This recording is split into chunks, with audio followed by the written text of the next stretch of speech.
जय हिंद दोस्तों। एक मजबूत दीवार को अगर एक ही हथौड़े में गिरा दिया गया है तो जरूरी नहीं कि उसी हथौड़े की वजह से वो दीवार गिरी हो। भारत की गुलामी की दीवार पर पहले कई हथौड़े पड़े। आखिरी हथौड़ा जो गांधी और नेहरू ने मारी, जरूरी नहीं कि भारत की आजादी इन्होंने दिलाई। लाला लाजपत राय, उधम सिंह, चंद्रशेखर आजाद, भगत सिंह, सुखदेव, राजगुरु और नेताजी सुभाष चंद्र बोस, इन्होंने कई चोटें मारी थी जिसकी वजह से भारत की गुलामी की दीवार कमजोर हो पाई थी। तब जाके हमें आजादी मिली। नेताजी सुभाष चंद्र बोस जब कॉलेज में पढ़ते थे तो इनका दिमाग पढ़ने में बहुत तेज था और बोलने में बहुत अच्छे थे, जिसकी वजह से इनको कॉलेज में स्टूडेंट का हेड बना दिया गया। उस कॉलेज में अंग्रेज टीचर होते थे, वो भारतीय बच्चों के साथ बहुत बुरा व्यवहार करते थे। उसी कॉलेज में एक प्रोफेसर थे मिस्टर ओ, वो बिना बात के बच्चों को पीट देते थे। वो बच्चों को इतना मारते थे कि कई बार बच्चों को काफी चोटें आ जाती थी। जब ये बात नेताजी के पास पहुंची तो प्रिंसिपल के पास जाकर शिकायत की है। उन्होंने प्रिंसिपल से बोला, अंग्रेज प्रोफेसर भारतीय बच्चों को क्यों पीट रहा है? बोले, प्रोफेसर को बोलो स्टूडेंट से आकर माफी मांगनी पड़ेगी। प्रिंसिपल बोला, क्यों माफी मंगवा रहे हो? डिपार्टमेंट का हेड है, कोई बात नहीं,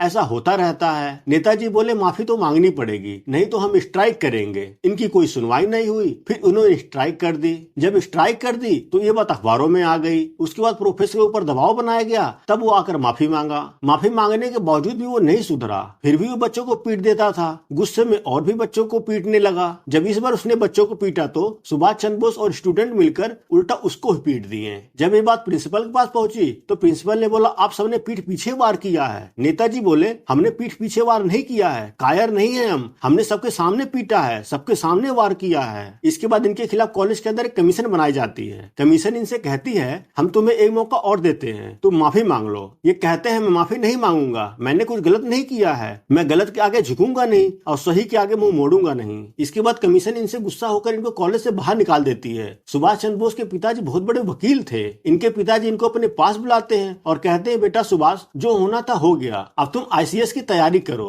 आईसीएस यानी इंडियन सिविल सर्विस। आईसीएस पहले सबसे टॉप रैंक हुआ करता था, जो कि आज के समय में आईएएस का रैंक है। उस जमाने में कोई भारत से आईसीएस के बारे में सोचता भी नहीं था। इसकी पढ़ाई करने के लिए 4 साल का समय लगता था और उस समय इसकी पढ़ाई इंडिया में नहीं होती थी। इसके लिए इंग्लैंड जाकर पढ़ना पड़ता था और सुभाष चंद्र बोस 4 साल की पढ़ाई के लिए इंग्लैंड चले गए। ये पढ़ने में इतने बुद्धिमान थे कि 4 साल की पढ़ाई इन्होंने 7 महीने में कर ली और चौथी रैंक मिली इनको। नेताजी जब सिविल सर्विस में आए तो सोचने लगे, मैं यहाँ अंग्रेजों के देश में मौज कर रहा हूँ और वहाँ हमारे देश में अंग्रेज बेबस जनता को लूट रहे हैं, मार रहे हैं। इनको अंदर से फील हुआ कि मुझे अपने देश के लिए कुछ करना है। इन्होंने नौकरी छोड़ने का मन बना लिया और उसी समय आईसीएस की नौकरी छोड़ दिए। जैसे इन्होंने नौकरी छोड़ी, ये घटना जंगल में आग की तरह पूरे इंग्लैंड में फैल गई। ये जानकर अंग्रेज बहुत हैरान हुए कि भारत का पहला आदमी जो आईसीएस की नौकरी छोड़ रहा है। किसी को विश्वास ही नहीं हो रहा था कि एक भारतीय व्यक्ति आईसीएस की नौकरी छोड़ रहा है। अंग्रेज बोले, हम सब इस नौकरी के लिए तरसते हैं, ये कैसा व्यक्ति है जो इस नौकरी को छोड़ रहा है। सुभाष चंद्र बोस को इनके पिताजी, इनके बड़े भाई सबने समझाया, लेकिन ये नहीं माने। इनको तो अपने देश से प्रेम था, अपने भारत माँ से प्रेम था। इन्होंने कहा, मेरा जन्म देश सेवा के लिए हुआ है। जब ये इंग्लैंड से भारत वापसी आ रहे थे,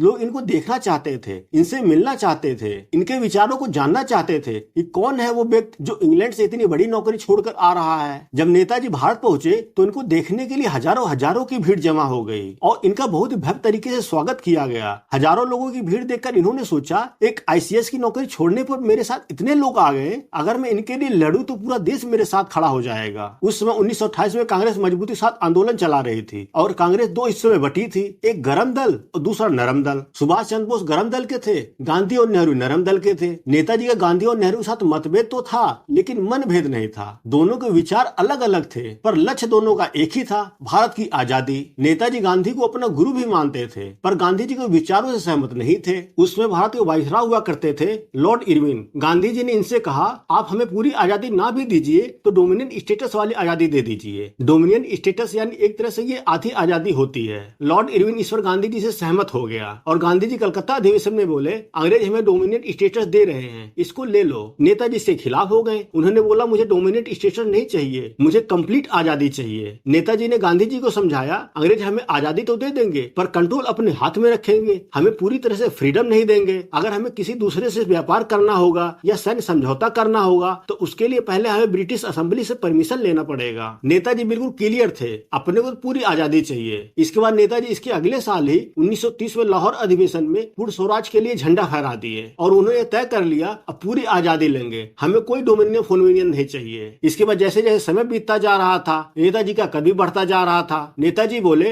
वर्ल्ड वॉर 2 चल रहा है, दुनिया भर में लड़ाइयाँ चल रही हैं, है, हमें भी अंग्रेजों के खिलाफ लड़ना चाहिए। इस समय अंग्रेज कमजोर हैं, यही सही मौका है उन पर वार करने का। इस समय उनको हराया जा सकता है। गांधी जी बोले नहीं नहीं, मुझे आपका तरीका पसंद नहीं आया। इस समय हमारा दुश्मन वर्ल्ड वार 2 की तरफ जा रहा है, हमें अपने दुश्मन को तंग नहीं करना चाहिए। हमारा दुश्मन परेशान है, दुखी है, उसका बुरा टाइम चल रहा है, हमें अपने दुश्मन का साथ देना चाहिए, उस पर अटैक नहीं करना चाहिए। नेताजी इनकी बात सुनकर हैरान हो गए, बोले ये क्या तरीका है? जब पूरा देश अंग्रेजों के खिलाफ लड़ रहा है तो आप क्यों कह रहे हैं इस गाल पर भी थप्पड़ मार लो, दूसरे गाल पर भी थप्पड़ मार लो? नेताजी ने सोचा यहाँ रह के तो बात नहीं बनेगी, मैं देश से बाहर जाऊंगा और वहां से सपोर्ट लूंगा। जब ये बात अंग्रेजों को पता चला तो उन्होंने नेताजी के घर पर सीआईडी लगा दिया कि नेताजी अपने घर से बाहर ना जा सके। उसमें वर्ल्ड वार 2 चल रहा था, एक तरफ जर्मनी, इटली, जापान लड़ रहे थे, ये वर्ल्ड वार 1 में भी हारे थे और फिर एक साथ आ गए थे, और दूसरी तरफ थे इंग्लैंड, अमेरिका, फ्रांस, पोलैंड और सोवियत यूनियन, ये वर्ल्ड वार 1 में भी जीते थे और दोबारा फिर एक साथ आ गए थे।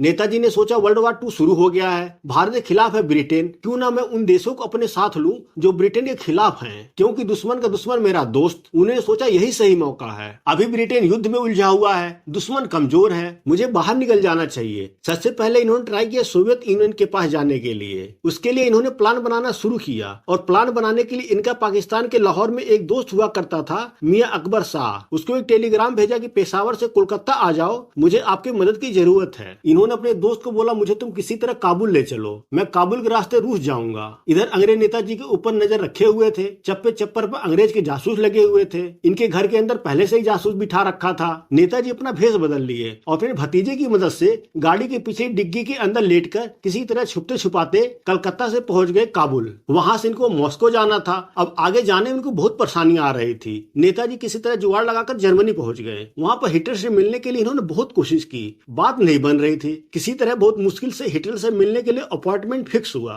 नेताजी हिटलर से मिलने के लिए ड्राइंग रूम में बैठे हुए थे। इनसे मिलने के लिए हिटलर आया, बोला हेलो मैं हिटलर, और हाथ मिलाने के लिए आगे बढ़ाया। नेताजी जवाब देते हैं मेरा नाम सुभाष है, मैं भारत से आया हूँ, मैं आपसे नहीं मैं हिटलर से मिलना चाहता हूँ। हिटलर हैरान हो गया, बोला मैं ही तो हिटलर हूँ। फिर वो वापस लौटकर अंदर चला गया। अंदर से फिर दूसरा हिटलर आया, उसने हाथ मिलाने के लिए आगे बढ़ाया, बोला हेलो मैं हिटलर हूँ, बताइए। नेताजी फिर बोले नमस्ते मैं सुभाष हूँ, मुझे आपसे नहीं हिटलर से मिलना है। वहाँ जितने भी लोग थे सब हैरान, बोले ये क्या चक्कर है। दरअसल हिटलर ने अपने 4-5 हमशक्ल बना रखा था, क्योंकि उसको अपनी जान का हमेशा खतरा रहता था। जब ये बात असली हिटलर को पता चला तो उसका दिमाग चकरा गया। हिटलर के लिए पृथ्वी पर पहली बार ऐसा हुआ किसी ने उसे कॉपी को पहचान लिया। इसके बाद जब हिटलर बाहर आया तो कुछ दूर पर वो हाथ मारकर खड़ा हो गया और सोचने लगा कि देखता हूँ कैसे मुझे पहचानता है। इसके बाद नेताजी उसको देखकर खड़े हो गए। हिटलर बोला बताइए क्या बात है, क्यों मिलना चाहते हैं। और तभी नेताजी मुस्कुराकर आगे बढ़े और बोले नमस्कार मैं सुभाष चंद्र बोस भारत से आया हूँ, आपका बहुत धन्यवाद है जो आपने मुझे मिलने का अवसर दिया। हिटलर बोला सारी बात छोड़ो, पहले ये बताओ मुझे पहचाना कैसे। आज तक दुनिया में मुझे किसी ने पहचान नहीं पाया, तुमने कैसे पहचान लिया। मेरे यही सारे कॉपी दुनिया भर में घूम आते हैं, जिससे भी मिलना होता है, जो भी काम करना होता है, यही मेरे हमशक्ल कराते हैं और तुमने सभी को पहचान लिया। नेताजी बोले मैं आपके दरवाजे पर मदद मांगने के लिए आया हूँ, मुझे आपसे मदद की जरूरत है। आपका स्वभाव थोड़ा गर्मजोशी के साथ होना चाहिए और आप पहले आगे हाथ बढ़ा देते थे। मैं उसी समझ गया कि आप हिटलर नहीं हो सकते, आपका कोई बहरूपिया है। मैं एक ऐसे देश से आया था जो कि अंग्रेजों का गुलाम है। मैं आपके सामने मदद की रिक्वेस्ट लेकर आया था। आपके चेहरे पर वो गर्व नहीं दिख रहा था। आपके जो कॉपी थे उनके चेहरे पर राइट बिहेवियर नहीं डिस्प्ले हो पा रहा था। ये सब सुनने पर हिटलर का दिमाग चकरा गया। हिटलर बोला मैं इतना इंटेलिजेंट आदमी कभी नहीं देखा। नेताजी के इस मुलाकात से हिटलर बहुत प्रभावित हुआ। नेताजी के इस मुलाकात से हिटलर इतना प्रभावित हुआ कि 4000 लोगों को युद्ध में बंदी बना रखा था। जब ये अंग्रेज की तरफ से लड़ रहे थे तो उनको पकड़ लिया था। इन सभी को हिटलर ने नेताजी को दे दिया और बोला आप हमारी तरफ से इन सभी को ले जाइए। हिटलर ने कहा आप अंग्रेजों से लड़ना चाहते हैं, हम आपकी पूरी मदद करेंगे। हिटलर बोला भारत से जर्मनी बहुत दूर है और जापान से भारत नजदीक है, मैं आपकी बात जापान से करवा देता हूँ, आप जापान जाइए, जापान आपकी मदद करेगा, क्योंकि जापान हमारे साथ है और वो ब्रिटिश के खिलाफ लड़ रहा है। अब तक अंग्रेज को भी पता चल गया था कि सुभाष चंद्र बोस जर्मनी में है और हमारे खिलाफ सेना तैयार कर रहे हैं। हिटलर नेताजी से बोला आपका प्लेन से जाना खतरों से खाली नहीं है, मैं आपके लिए सबमरीन का इंतजाम कर देता हूँ जो कि पानी के अंदर जाएगी, इससे आपके जान को भी कोई खतरा नहीं होगा। हिटलर की मदद से नेताजी जापान पहुंच गए। नेताजी जापान के प्रधानमंत्री को सहायता के लिए कन्विंस कर लिए। जापान बोला हम आपकी पूरी तरह से आपके साथ हैं। नेताजी यहाँ से अपनी एक सेना बनाए जिसका नाम रखे आजाद हिंद फौज। इधर अंग्रेजों को पता चल चुका था कि नेताजी अपनी एक बहुत बड़ी सेना तैयार कर रहे हैं। नेताजी ने प्लान बनाया कि बर्मा के रास्ते अंग्रेजों के ऊपर अटैक करेंगे और भारत में जितने भी सैनिक अंग्रेजों की तरफ लड़ रहे हैं उनको कन्विंस करके अपने साथ में लाएंगे। नेताजी पूरी तैयारियां कर चुके थे। आजाद हिंद फौज बर्मा के रास्ते मणिपुर में घुसी और अंग्रेजों के ऊपर हमला बोल दी।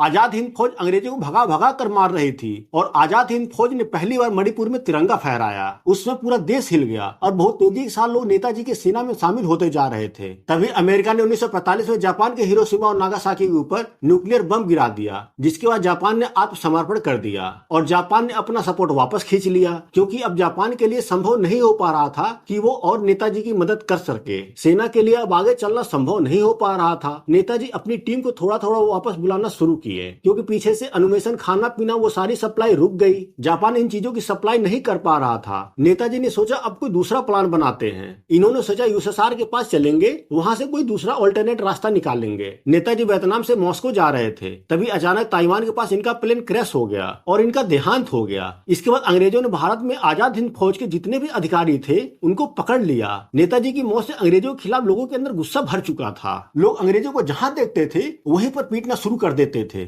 इसके बाद सेना के अंदर भी विद्रोह शुरू हो गया। नेवी के अंदर भारतीय नौसैनिक अंग्रेज को पीटने लगे। जब ये बात फैली तो एयरफोर्स के अंदर भी विद्रोह हो गया। इसके बाद इंडियन आर्मी में विद्रोह हो गया। इंडियन आर्मी भारतीय सैनिक अंग्रेज सैनिकों को भगा भगा कर मारने लगे। विद्रोह धीरे धीरे पूरे भारत में फैलने लगा। अब अंग्रेजों को लगने लगा कि भारत को और गुलाम बना के नहीं रख पाएंगे। अंग्रेज बोले भारतीय सैनिक हमसे सैलरी ले रहे हैं और हमें को मार रहे हैं। भारत में जो ब्रिटिश आर्मी थी वो सिर्फ 40,000 थी और भारतीय सैनिक 25 लाख थे। अंग्रेज 40,000 की छोटी सेना लेकर भारत देश के ऊपर कंट्रोल रखते थे। इसके बाद ब्रिटेन भारत को स्वतंत्र करने की घोषणा कर दिया कि हम भारत को आजाद कर रहे हैं। ब्रिटेन ने 1947 में जब भारत को आजाद कर दिया तो उससे पूछा गया कि आप वर्ल्ड वॉर 1 भी जीत गए थे, वर्ल्ड वॉर 2 भी जीत गए थे, आप इतने पावरफुल थे तो आपने क्यों भारत को इतना जल्दी छोड़ा? तो ब्रिटेन ने बताया भारतीय सैनिक का जो विद्रोह था उससे हम अंदर से टूट चुके थे। हमें अंदर से डर लग रहा था कि भारतीय सैनिक कभी भी हमारे ऊपर हमला कर सकते हैं और आजाद हिंद फौज का भी डर था। फिर उनसे पूछा गया बताइए जो नरम दल था गांधी और नेहरू उनका कितना डर था? उसने बोला उनका कोई डर ही नहीं था, सारा का सारा डर था आजाद हिंद फौज का।